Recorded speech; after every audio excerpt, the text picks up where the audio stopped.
Assalamualaikum warahmatullahi wabarakatuh.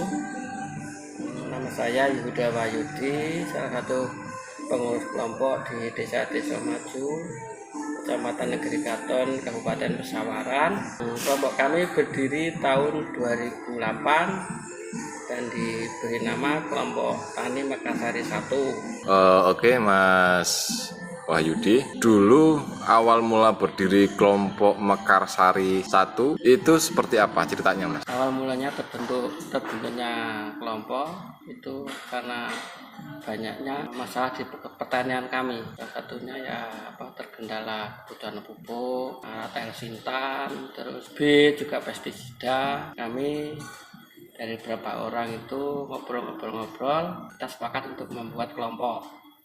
Dengan menghubungi petugas setempat, kita dapat penyuluhan, kita dibimbing dan terbentuklah kelompok kami, Kelompok Mekarsari 1. Terus Mas, awal mula adanya kas juga langsung dari situ atau seperti apa? Awal mulanya kita untuk memenuhi kebutuhan pupuk kita harus harus ada kas kelompok. Nah, kas kelompok itu kami juga ngobrol-ngobrol sama anggota gimana caranya, akhirnya kita sepakat untuk iuran. Ya, iuran itu kita kumpulkan, kita belikan apa sih kebutuhan kita di pertanian, kita berikan pupuk, pestisida, kita berikan bibit. Nah, setelah itu berjalan waktu, alhamdulillah kita bisa punya kas sendiri, mempunyai usaha sendiri yang bisa untuk kegiatan petani di kelompok kami. Kas total berapa, Mas? Terhitung saat ini kas di kelompok tani kami sekitar 60 juta sekian. Itu belum terhitung aset-aset yang kami dapat dari pemerintah. Ini penggilingan padi, terus kami juga ada lumbung, ada mesin panen padi, ada juga isi lumbung. Ya. Nah, masalah lumbung, Mas, berarti ada kas yang dapat dari iuran, kemudian dari usaha tani, kemudian masih ada lumbung. Lumbung ini dulu awal mulanya seperti apa? Lumbung itu kita juga karena kebutuhan dari kelompok kami. Kelompok kami kita bicara sama anggota, kita gimana sih kita supaya kita punya stok pangan, supaya kita itu tidak kekurangan cadangan pangan. Nah, akhirnya kita inisiatif setiap panen kita mengumpulkan hasil panen kami ya untuk disimpan di lumbung. Ya, alhamdulillah sampai sekarang kita punya stok lumbung sekitar 12 ton. Dari tahun 2015. lumbung, Pak. Sekarang udah ada berapa ton, Pak? Lumbung ada 14 ton. Dulu ada 2 ton.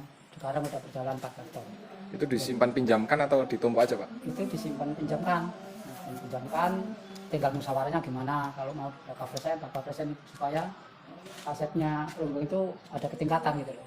Gitu. Misalnya nggak ada yang pakai, misalnya nggak ada yang minjem, itu misalnya diproses secara umum cari berapa mahal dulu baru kita proses. Kalau udah berapa mahal diproses gapanya dijual gitu, nanti untuk tambah supaya aset lumbung itu ada ketingkatan. Tapi kita musyawarah dulu, nggak boleh kita sekonyong-konyong kita jual, itu nggak bisa, itu sama pengurus ketuanya nggak bisa, harus musyawarah sama anggota dulu. Kalau anggota sepakat ya oke, kita berjalan. Manfaatnya jadi pengurus kelompok dan ikut Pak, selain saprotan, pemenuhan saprotan sama pupuk itu terpenuhi, Pak? Ya, kita kan kadang-kadang berapa bulan kita kan kumpulan di Kabupaten itu kan ketemu sama kelompok-kelompok di mana-mana gitu. Jadi kita kan kalau ada musyawarah kita ya dengarkan yang baik yang mana, yang jelek yang mana. Kalau yang baik ya kita jalankan yang baik supaya kita ini untuk bercontoh gitu. Jadi lumbung ini yang bisa dirasakan sama anggota kelompok tani itu apa, Mas?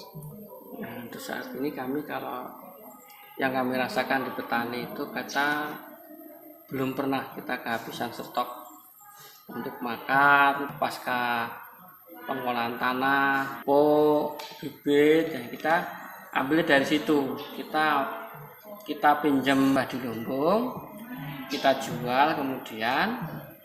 Nah, itu hasil penjualan kita berikan bisa pupuk, obat-obatan, terus bibit. Musim berikutnya, nah kita mengembalikan sesuai dengan apa yang kita ambil di lumbung itu.